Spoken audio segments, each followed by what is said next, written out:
Salam damai sejahtera Bapak Ibu serta saudara-saudari semua. Untuk memulai renungan tentang firman Tuhan pada saat ini, mari kita bersatu di dalam doa. Tuhan Allah Bapa di sorga yang melampaui segala akal, hati, dan pikiran kami umat manusia, berfirmanlah kepada kami sebab kami bersedia untuk mendengar. Dan atas pertolongan Roh Kudus, mampukanlah kami agar boleh melaksanakan firman-Mu itu dalam hidup kami sehari-hari. Hanya dalam nama Tuhan Yesus kami mau berdoa dan bersyukur kepadamu. Amin. Sebagai nas renungan firman Tuhan pada hari ini diambil dari 2 Korintus 1 ayat 3 dan ayat 4 yang berbunyi, Bapa yang penuh belas kasihan dan Allah sumber segala penghiburan, menghibur kami dalam segala penderitaan kami. Sebagai tema yang diangkat dari nas renungan kita adalah Tuhan yang Maha Tinggi turun ke posisi yang serendah-rendahnya. Rasul Paulus di dalam suratnya yang ditulis dan ditujukan kepada jemaat maupun umat Kristen yang ada di Korintus, bahwa dia menerima penghiburan dari Tuhan Allah Bapa di dalam berbagai pergumulan yang tidak henti-hentinya yang pernah dialaminya, dan itulah yang membuatnya terus melangkah di dalam hal mengabarkan Injil keselamatan yang dianugerahkan oleh Tuhan Yesus Kristus kepada umat manusia.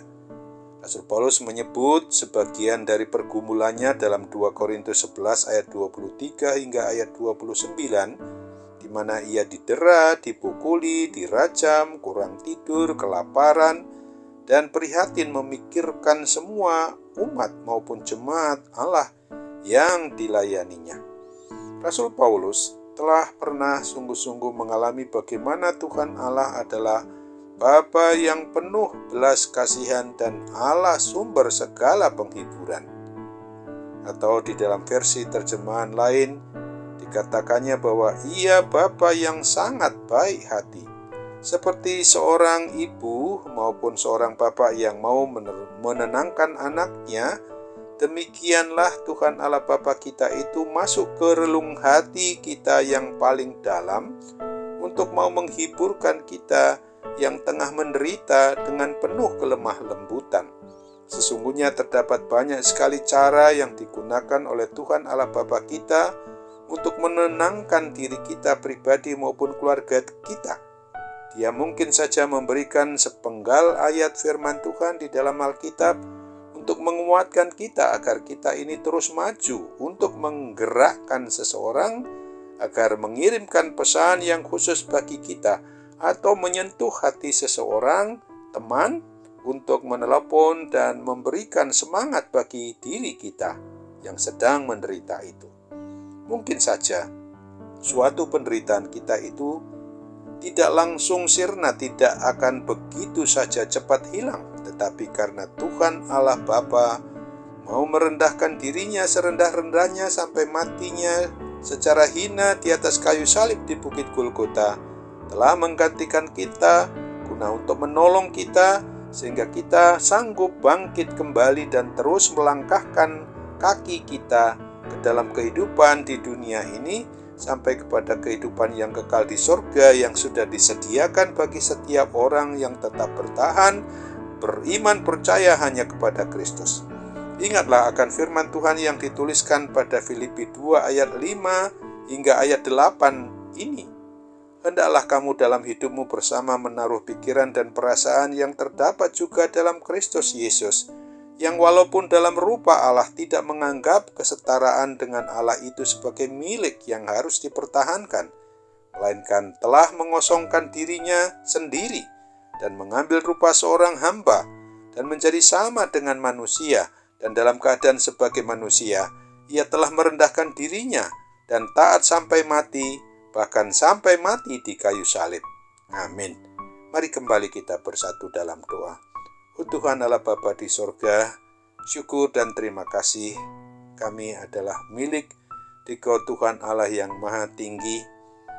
Tetapi ketika umat manusia jatuh ke dalam dosa dengan ancaman adalah mati kekal, masuk ke dalam neraka, maka Tuhan dari tempat yang Maha Tinggi mau turun ke posisi yang serendah-rendahnya, bahkan tidak hanya mati di kayu salib secara hina, tetapi Tuhan juga masuk ke neraka ketika engkau wafat, ketika engkau mati, untuk sampai ke dunia yang paling bawah, di mana kuasa kematian, kuasa maut itu dapat saja mengekang dan membuat engkau tidak dapat mengalahkannya. Tetapi Allah yang Maha Kuasa, tetap Allah yang berdaulat, yang tidak kalah terhadap kuasa maut, kuasa kematian kekal itu.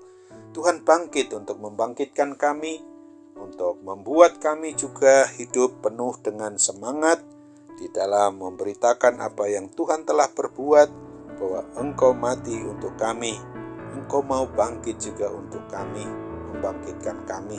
Sehingga inilah inti dari pemberitaan Injil keselamatan, inti dari sukacita orang Kristen, orang yang beriman percaya kepada Kristus itu, yang harus mengerjakannya terus dari sejak kami dilahirkan, dari sejak dalam kandungan.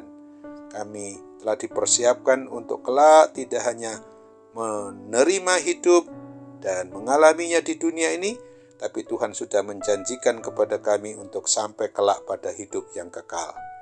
Apabila pada saat ini kami masih saja menderita, ada gangguan sakit penyakit apapun juga, yang saat ini sangat begitu membuat kami menderita, membuat kami begitu merasakan kesakitan secara fisik, tetapi juga berpengaruh kepada iman percaya kami kepadamu, ya Bapa.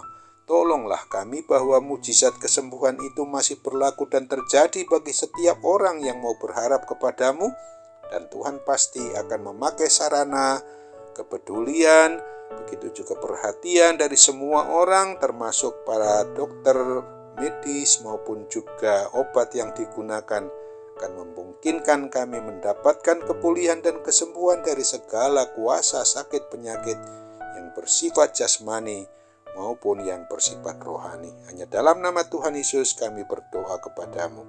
Amin.